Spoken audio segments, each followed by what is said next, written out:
Hormozi's always like, just do more for a long time over everybody else, and you're sure to win. That's true. Yeah, put those glasses my back eyes on, twitch. Dan. No, I'm not. No, we got to be able to call you Grandpa Dan. Now, those are readers. Those are these guys. It was like a habit. I didn't mean to put them on. It's like habit. I put them on. I was like, God damn it. But it's like their blue light. My eyes have been twitching, staring at the screen so much. Well, you got the intro, so put them on. Nobody will notice. You'll be fine. You're going to be like Clark Kent. No one will even know that's you. Right. No, they won't even know. What's going on, everybody? Welcome to Collecting Keys. I am Mike DeHaan here with my co-hosts Dan Austin and Dylan Cook. Recording this on New Year's Day. And I don't think you're hungover, Dan. I know you get hungover from not sleeping well because you're old. I had a few cocktails last night, watched the CNN New Year's Eve show with Anderson Cooper and Andy Cohen. So, yeah, I guess I am old.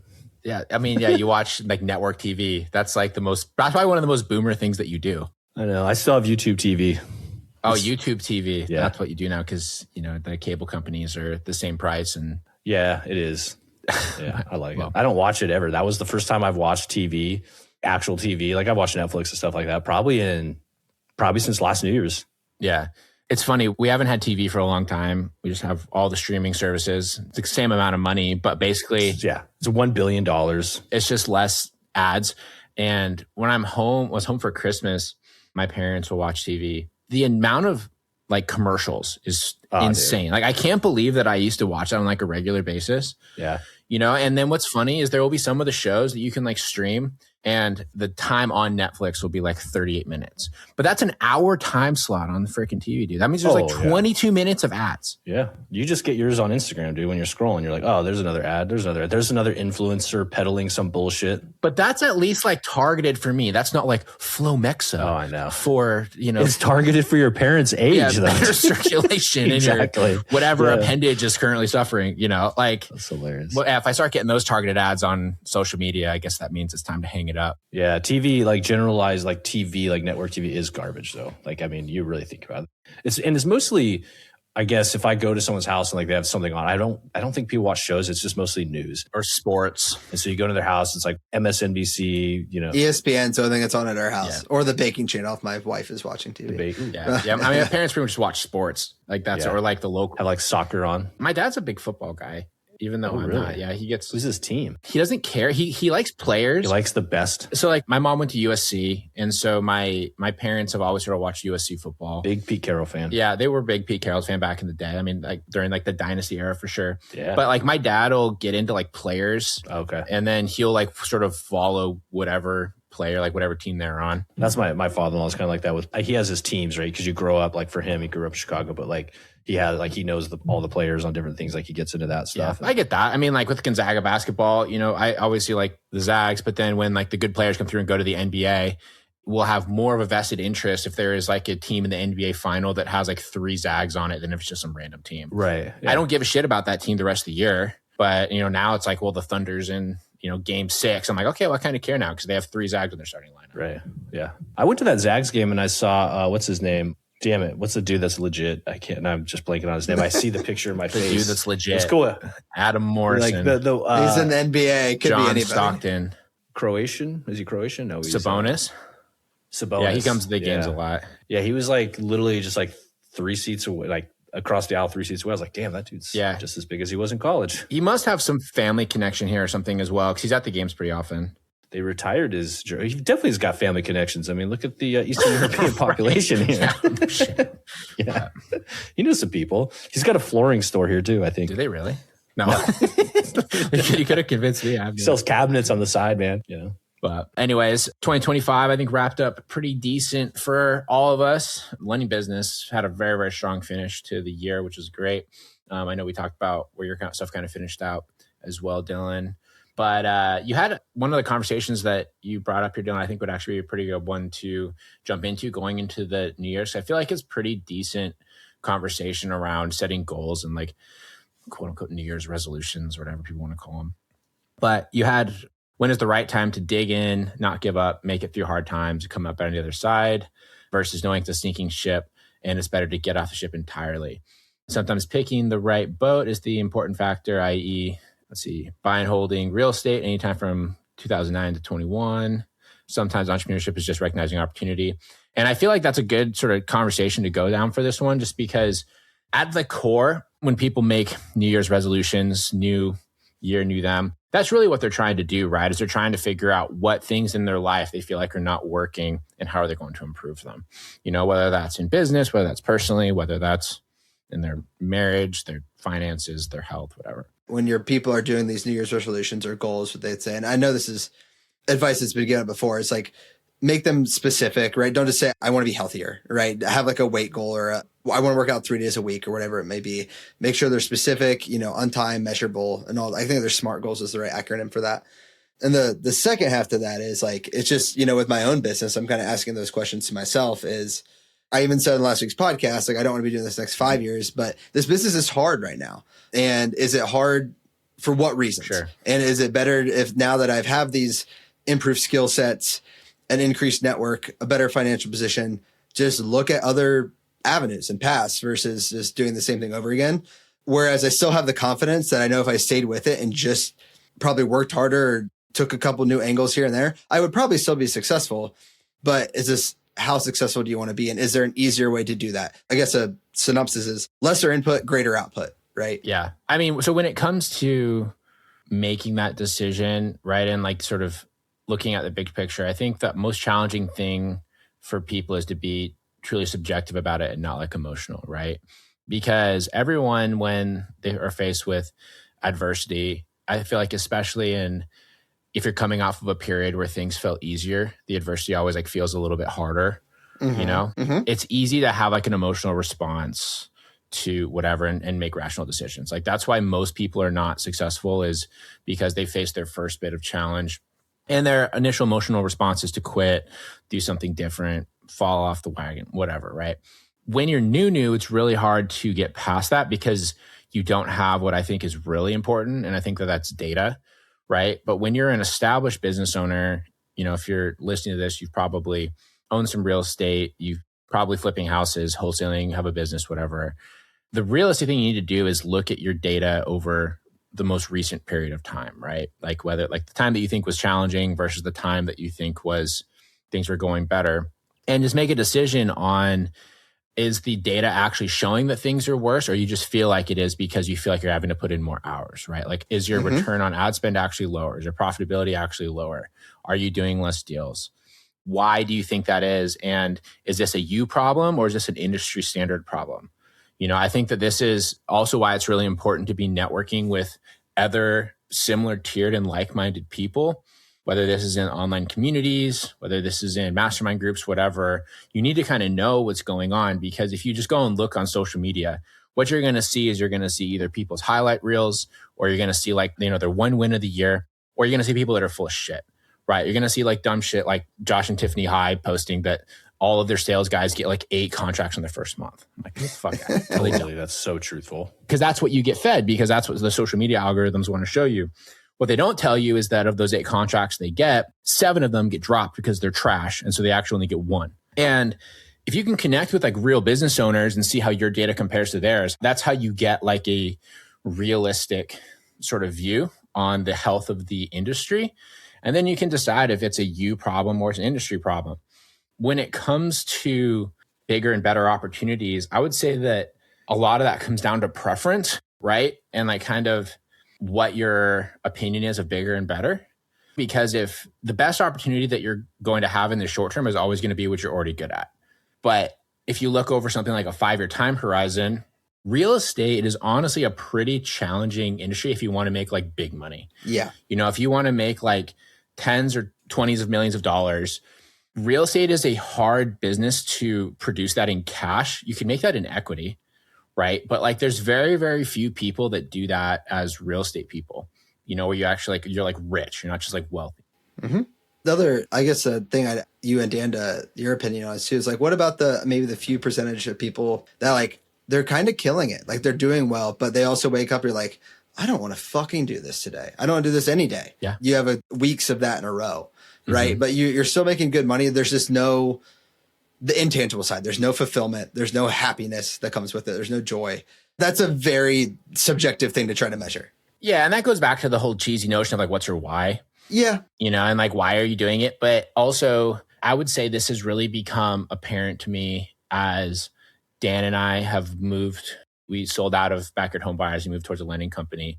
I personally haven't experienced this quite as much, but sorry, Dan, I'll put you on the spot. I have seen this in you, the change in your temperament and like your excitement and just like general mood and energy now that we have focused on the lending business, where I know that you are more interested in that industry. We have momentum, everything else, right? Versus the real estate business that felt like a dead end with where we were at.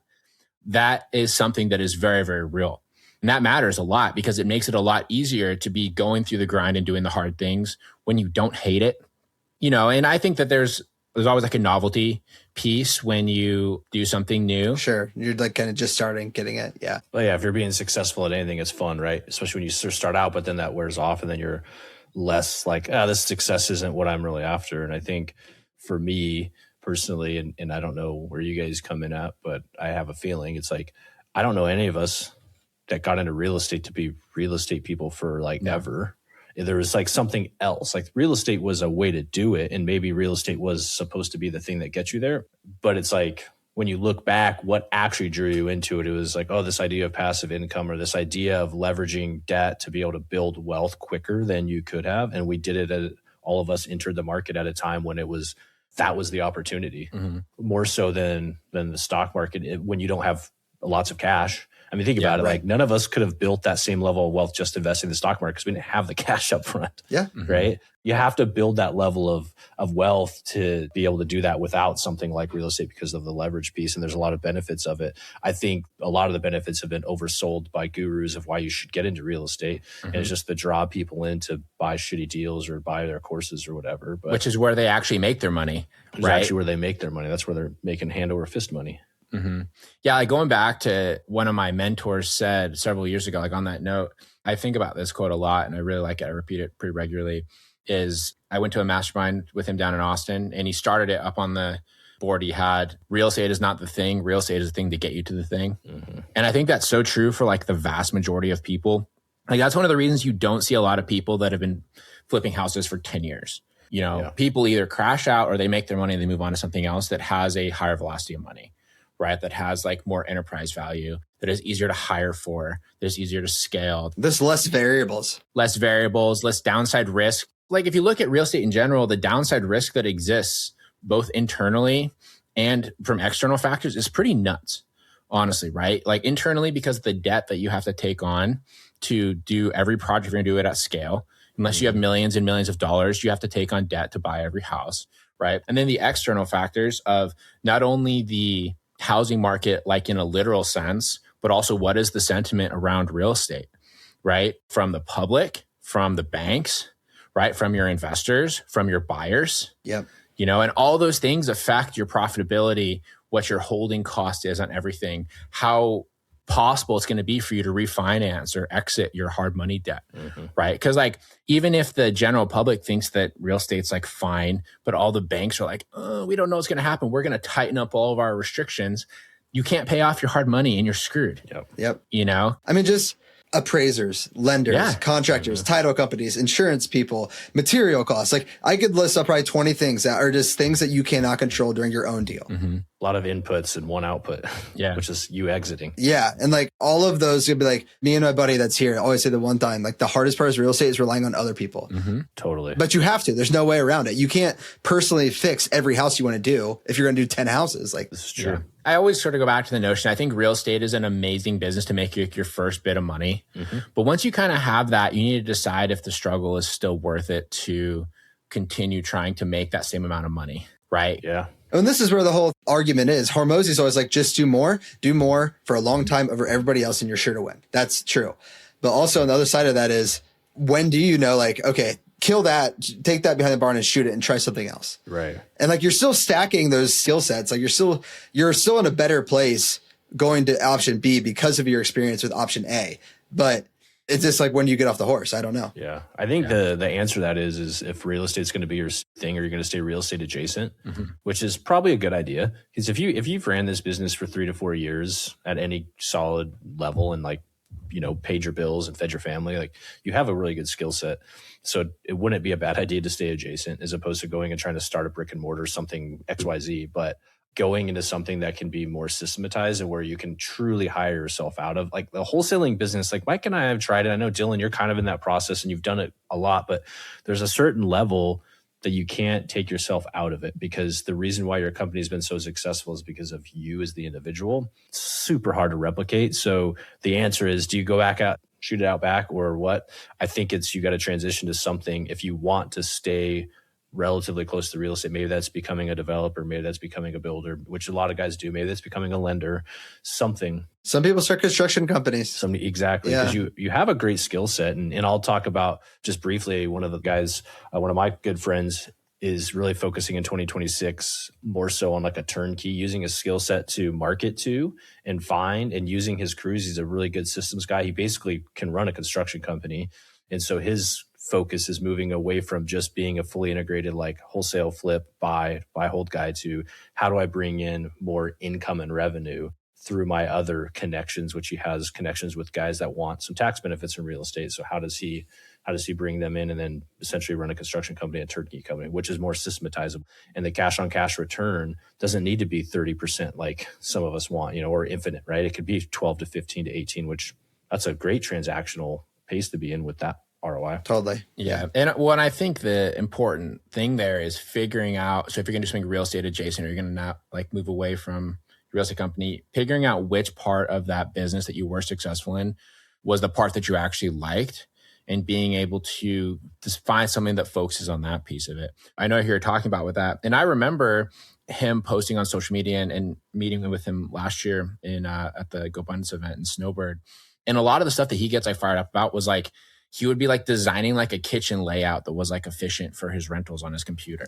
Right. And so like making the transition to systems. Yeah. Having a systematized renovation thing that he could turn into current income, that makes sense. Like for me, that would suck. I don't give a shit about what the house looks like. Yeah. That would suck a lot. Yeah. That's not your part. Right. But like the construction side, like don't go and try and be a construction guy if you didn't like the construction piece of your real estate business. Yeah. Just like if you really, really sucked at like the marketing piece of your wholesaling company and you hated that, don't go and try and start an e-commerce company. You're going to hate it. That entire business is marketing. Yeah. Yeah. Right. And I think it's important to sort of look at like the big picture and understand that business in general is like very broad. Right. But the different tiers of business, marketing, sales, systems, creating an offer, whatever, they're all kind of the same. Mm-hmm. And once you know what piece you really get fired up about, you can take that and you can find an industry or a business that best aligns and allows you to do that the most. And it doesn't feel that heavy. So like even for us right now, what I like doing, I like leading a team. I like piecing together systems that create efficiency for us to have a higher velocity of money. Mm-hmm. And so like for the lending business, what's great is it's very easy for us to hire people that have experience. We have a processor starting here on Monday that has like 20 years of experience in the industry. Yep. You're never going to find someone in the wholesale business that has 20 years of experience is going to be an employee.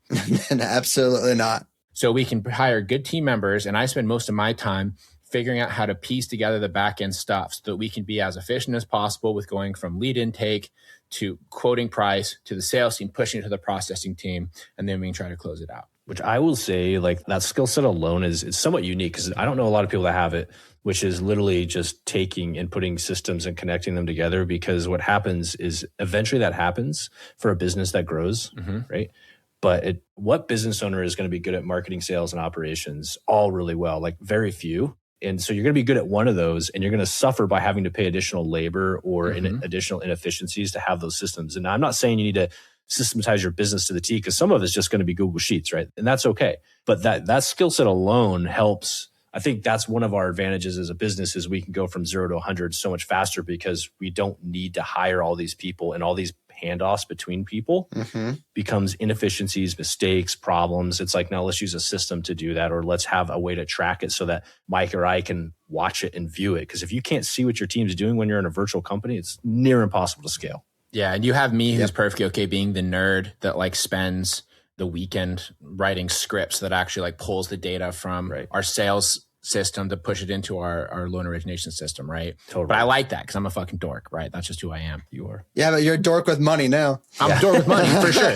You know, and because like to your point, Dan, that's what has allowed us to scale pretty quickly and get a decent velocity of money going in all of our businesses. Because even going back to like the wholesale business when we first started it, one of the reasons we were able to ramp up pretty quick was because I really geeked out and like focused on how do we have efficient data for marketing for a long time, dude. For years, I remember we would talk to people and like our cost per deal versus like our profitability was like insane compared to people. We'd be getting like 11, 12, 14%. And it was because I was enough of a nerd that I was going to the spreadsheets and making sure that all of our data was good. You know, we were doing the ROS, we know all those other things that the average business owner is not going to do. Yep. But that adds up. And then if you get like big enough, you can outsource that. You can hire someone to build your back end processes. It's funny. I was listening to an Alex Hormozi podcast, and he was doing like his like call-in thing. And somebody was saying that basically what they do is they offer like system development for bigger businesses. And he was asking him what he charged all sort of stuff. And he's like, Alex is like, yeah, you're not charging enough. And he goes, how much did we just pay those guys to like do our CRM integration? He like says to someone off camera. And the guy's like, $40,000 is what we just paid these people for a month worth of work. Wow. Right. And so you think about that, like what it takes for a small business to be able to afford someone to come and like build a CRM. And I guarantee you who they paid 40 grand to was probably just like some dipshit with like Salesforce integrator. Yeah, some Salesforce integrator with like some Indian VAs like when put it together. Yep. But it's 40 grand is what they charge because they can, because that's what the value is to the companies that they're chasing. And here's the thing is you can't do that as a small business owner. So how do you do that efficiently without spending 40 grand? You got to be able to do these pieces because there's not enough hours in the day to do everything manual. Well, that goes back to the input thing. Like I could look at all the data and I could, if I said, okay, I want to take my wholesale business and do 7 figures net profit. I know all the inputs to get us there. Yeah. That wouldn't be the problem. The problem would be the execution and who you have to hire and bring on for that. Right. Like that part to me is the harder part than just figuring out what the answer actually is or what the inputs are. Sure. Yeah, that's fair. Yeah. And that's a hard piece of control. It is. And I think in like the wholesale business, especially, the inefficiency that you get at each phase is so massive because like realistically your transaction volume for the team that you need is relatively small, like in terms of like transactions per person. And then I think one of the hardest things about like wholesaling and flipping real estate is your lead measures, your cost per deal, your marketing costs, everything else can be the same, but your profitability of each deal varies so wildly much. You know, like you can have a cost per deal of $4,000. That deal could make you 6,000. It could make you 60,000. Yep. You don't know, but you know that your input's going to be the same every single time. And so that's why you see like these huge fluctuations. That's also why it's super suspect when you see some of these people that are building out these like huge businesses and they're doing like, you know, $1 million a month or whatever, is you don't know what their input costs are. Yeah. Because like if they're doing $1 million a month, but they're spending $900,000 a month on marketing, doesn't matter. Right? It doesn't matter. Like it's kind of a pointless thing. They might as well just spend 9,000 or 90,000, like, you know, 100 grand or whatever. Yeah. That's the whole argument of like scale within the wholesale flipping business because there's a sweet spot. Dylan, I would say you're probably in that sweet spot where your profit percentage is still high. Yeah. Because you keep going, then you have to add in additional labor, additional systems, and your profit margin gets degraded. So say you double your revenue, but you also double your operational costs, you get the exact same amount of profit. The wholesaling business is almost opposite from like the business that you want with the high enterprise value because the SaaS businesses, they write the code and then they have 80% margins. Right. Like this is you have all the same inputs, but your margins get lower. No, they have to. There's no way they get bigger as you scale. Totally. I mean, I think that's the beautiful thing about it though. And that's why it's a business that's great for making your first batch of money is you can be like a one person hustler and make $300,000, $400,000 a year easily. Oh yeah. Kind of sounds like we've been like racking on or like shitting on wholesale real estate. It's changed my life. Don't get me wrong. These past like 4 years have been like great, but we'll see what the next, 4 or 5 years are. This is my opinion. It's a get in, get out business. And when I say get in, get out, it might be 5, 7, 8 years for you. It might be 10 years. Like that might be your get out phase is 10 years. But for Mike and I, what would you say as far as wholesalers? It was what, 5 years? 5 years. That was our get, which I think for us was probably reasonable. We did a lot of different stuff in that time frame, but you could build millions of dollars of wealth and great income and set yourself up as a business owner. And Mike and I hired a business coach several years ago now is like marketing, sales, and operations. Like every business has marketing, sales, and operations. Once you fundamentally understand how those connect, you can essentially replicate that. And like we talked about earlier, maybe it's to a real estate adjacent business. So if you want to continue to be an entrepreneur and you want to continue to grow, but you want to transition out of like the hustle of the wholesale business, there's a way to do it. You just got to understand you have to market for your business, what that looks like. You have to sell your product, and you have to complete the order or do the operational phase of that business. Like that's fundamentally all it is. Simple. Totally. And I think to the original point of the conversation, it's not necessarily that we're shitting on it. It's like, how do you know if it's time to move on to something different? It just comes down to look at the data, right? Decide if you're being emotional about your current situation or if subjectively things are challenging. And then also be realistic about like how you feel about it. If it feels like it's a drag, and there's only like certain parts of the business that you like and you find that you're neglecting the other parts that you don't, see if it's worth making a change. And then you just have to decide if you're actually like not liking it anymore or you're just burned out and you take a break. Yeah. That's also possible if you just give yourself the ability to go on vacation for 2 weeks. Yeah, you won't make any money for 2 weeks, whatever. And you come back and you're like, oh, I actually feel good about it again. Mm-hmm. But if you leave for 2 weeks and you're like, man, I'd never want to go and do that again, then you probably need to figure something out. Yeah, probably. Yeah. That's a good pivot time. Yeah. That's a good time to think about pivoting. Yeah, absolutely. Cool. All right. So wrapping on that. So I have no prep for this. I just thought about it right now, but I feel like we need to do this because it is the first of the year. I need one extreme prediction for 2026. Oh God, I don't have extreme. It could be any prediction. It can be any prediction. Yeah. It doesn't have to be housing related. It can be whatever. I want something that like, and it doesn't have to be realistic.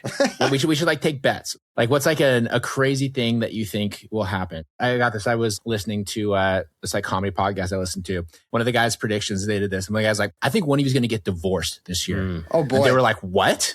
Like everyone was like, I hope not. Wild. Like that's not an anyone's thing. He's like, I don't know. I just feel like that's going to happen. Mine will be Nancy Pelosi gets indicted for insider trading. Ooh, that's a good one. Actually. Really? Yeah. This is not my prediction, but this is my prediction of what will happen, because this is funny you said that, Dylan, is not a single politician will go to jail or have consequences for anything they've done related to Epstein, related to trading, related to politics. None of them. The Somali thing in Minnesota, nothing will happen. No, of course. Not a single person. There's zero consequences. We'll forget about it. In 2026, we'll be talking about some other scandal and nobody will go to jail or face consequences. Yeah, it's all just like, what can we do to fill the news, that sort of stuff. I think that's a tough one, Dylan, because I feel like even though she's like the ultimate enemy that, within the Democrats for the Republicans, if she goes down, like there's a ton of people on both sides of the aisle. They're going to be like, what does that mean for us? Because they're doing just as wild shit. Sure, but she's just the most blatant one. Like, if there's a target, like that has to be the easiest target. Or is she the scapegoat? Yeah. I don't know. I'll say this: she's not the only one, but she is the most blatant, obvious one. But I feel like all the other politicians would be like, okay, we'll rat her out as long as you like to swipe our stuff under the rug. No, but the problem is you go after one, then there has to be the next most blatant one, and they're going to be so. Going to be them. Here's what I believe when it comes to stuff like that. A lot of politicians are lawyers and they understand precedents. So if you go after one and you set precedents, that means that precedents can be used against anybody that has even any inkling of insider trading. And those guys are smart enough. They're not going to set precedents. They will protect their own. They do that. He said off the wall prediction. I gave you one. That is a good prediction. Yeah, that is a good prediction. That's a great one. Just because you want it to happen doesn't mean it will. Yeah. That's a good one. I think mine is, I think that this year, just with the way stuff has kind of gone, one of the big gurus, it's kind of broad, but like a Pace Morby, a Grant Cardone, right? One of like the big names, one of them will go down. I feel like we are due for one of like Ryan Pineda, like one of the ones that every sort of real estate person knows is going to go down, because we're due for one of the big names to get their head cut off. We've already sort of seen that with some of them last year. We had Ty Lopez. Right. Ty Lopez and Matt Onofrio have to be the biggest that I can think of off the top of my head. Yeah, Matt Onofrio, though, I wouldn't even necessarily call it a guru, because he didn't like we know that because we were in that circle. Like if you go talk to the average real estate person, they're not going to know him. A lot of people are going to know Ty Lopez. Yeah, that's true. Cardone. But I feel like one of them is finally going to get busted for something sketchy. Is going to go down. It won't be Grant Cardone. He's partnered up with Eric Trump, and so he falls into the circle of will not go to jail or face consequences. Absolutely. Is it Eric Trump? Whatever one of the Trump brothers is. I don't remember. Yeah. Jimmy, Frankie. Jeff Trump. No, yeah, it was Jeff. Donald. Yeah. Whichever one my wife says she thinks is an alcoholic. All of them. That could be any of them. Have you seen his like paper thin hands and his tremors, that's definitely alcoholism, bro. So I believe Trump's not like himself is not an alcoholic because there's enough like validation that he's not. He's many things, but I mean, it skips a generation. So his son probably is. I think he has fucking syphilis from all of his promiscuous behavior. Syphilis? Nah, dude, they were all too young to have it. Jesus Christ. Oh my. Well, my off the wall prediction is that nothing will happen from the Epstein files. And I have stood solidly on that. Nothing will come of that. So like define nothing. Dan was in the military. Dan's in the Epstein files. Nothing. That's what I Right? I only went there 10 times. Just it was what we did. That's what we did back in the 90s. You were on the security detail. No, a zero will happen. No, yeah. Yeah. I just watched it. Zero things will happen. Like nothing. And I've been saying this since they said they're going to release him, since Trump was running in office saying that nothing's going to happen. Not a single person will go to like jail, not a politician. What do you think it would take for something to come from that? There's not enough. There's not enough. There's not enough things to give. Like there has to be some level where you think eventually something would like turn over. Or like where I think it gets tricky is they could literally have like video of these people committing the heinous acts, right? And people would say that's AI. Here's the problem with this, right? Is we're in a place, I don't think this is just America. I think there's a lot of this worldwide, but we're in a place to where if we're like in America, we're a two-party system, right? So no matter what you say, you'll downplay your side's efforts in this Jeffrey Epstein thing, right? Like the Trump people like, oh, Trump had nothing to do with it. He very well maybe didn't. I truly don't know. I have no idea. Like, I can't even believe any of this shit coming out, right? But there's a lot of pictures of him with Jeffrey Epstein, right? Mm-hmm. Are those AI generated? There's enough people saying that are on that side will be like, it's not that big of a deal. It's like, it's okay for my side to do it, but not your side. I don't think that is a two-party argument. I think it is 100%. Mostly the red side says that. No. I think the Democrats, you could have fucking Bernie Sanders, you could have Obama, you could have anyone on there, and the Democrats would want them to go down. No, 100%. Not true. Not true. Yes, I don't think that's true at all. I think it is. You think that if there's a Democrat that's like, I don't know, Bill Gates, he's definitely 100% Epstein. His wife fucking left him when that shit came out. They're not saying anything because he's a big donor. Yeah, they are. You're just not in the circles, dude. Like people want the average person, and even people to the left, they want everyone that's involved in it to go down 100%. I will stop the argument right here. The Biden administration had the files and they didn't release them. That's my Trump card. I know, that is 100%. No pun intended. For sure. Nothing will ever happen. Everybody's involved on both sides. And I think the general public will either turn a blind eye or won't fully admit it. And what I'm not saying is like it's one or the other. What I'm saying is like, generally speaking, the mass of the Democratic Party and the mass of the Trump Party don't care. Like you're talking about like the high level people, like the politicians themselves. No, not the followers. I would say both. I would say generally speaking, if it came out that Biden was on the Epstein file, and I'm just using him because he's the most recent Democratic president. I don't believe he was. If it came out, they would still be like, yeah, whatever. Just like if Trump is on it, they would be like, yeah, whatever. I think every Democratic voter would want him to go down. 100%. Like the people, the politicians, the elected officials wouldn't. Okay, so if they have actual evidence, like footage, I'm talking about what it is right now, like pictures of Trump. There's not going to be anything more than that. But here's where it goes different, is there are red side voters that are dismissive of Trump being in that. 100%. Yes. Yes. It's stupid. Or like being involved, or they're in denial of it being involved. If any of like the big Democrat darlings were on there, the Democrat voters would want them to go down as well. Nah. Nope. I don't believe it. We'll agree to disagree on that. We're going to 100% disagree on this because I'm not emotionally, like I am a middle of the road moderate and I see clowns on both sides of it and I think it's bullshit and I think it's stupid.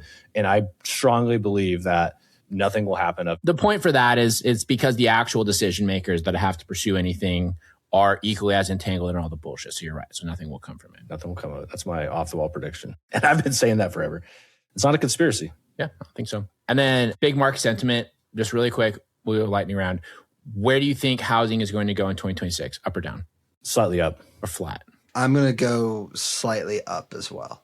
I think it's going to be averaging straight flat across the board. Straight flat. I will say it will be up or down less than 0.5% nationally. Yeah. In terms of valuation. And here's why I say slightly down. I still think there's enough sentiment of like not enough housing, this, that. And I think the economy is going to kind of just like truck along again in 2026. So I don't think there'll be any reason for anybody to sell or any, there's going to be the markets like Florida and Austin, which we saw, I think will kind of stabilize. So I just think it'll be slightly up. There's nothing that's going to make it want to go down. There'll be local markets that are down. I think so. Nationally. Yeah, but average, I think we'll see much the same. But cool. Well, right on, everybody. Well, Happy New Year. Thanks for tuning in to listen to us rant about whatever the hell we talked about today. You guys have a great start of your year. We'll talk to you guys next time. See ya. This episode is sponsored by Sir Lancelot LLC, also known as SLA Capital, which, if you didn't know, is Dan and I's private lending company. So yes, we are sponsoring our own show, but what you going to do about it? It is our private lending company that offers hard money and DSCR loans to real estate investors of all types. So you can be a new investor, an experienced investor. You can be buying flips. You can be buying rentals, whatever. We can do everything. And not only that, but the rates that we offer are just as competitive, if not cheaper, than pretty much every other company out there. So whatever big company you've been working with, bring us their term sheets and I guarantee you that we can probably beat it. We have the same connections they do. We just don't have all the overhead and middlemen. So if you want to come and check us out, go to slacapital.com/keys and I will know that you came from the show. And by seeing that you came from here, when you get to closing, you will save $500 on your first loan with us. So slacapital.com/keys, we would love to fund your next deal. Thanks for listening, everyone. If you want more from us, you can shoot us a follow on Instagram. I am at Mike_invest. Dan is at InvestorMan Dan. And Dylan is at Dylan_does_deals. Shoot us a follow and send us a DM to let us know what you think of the show.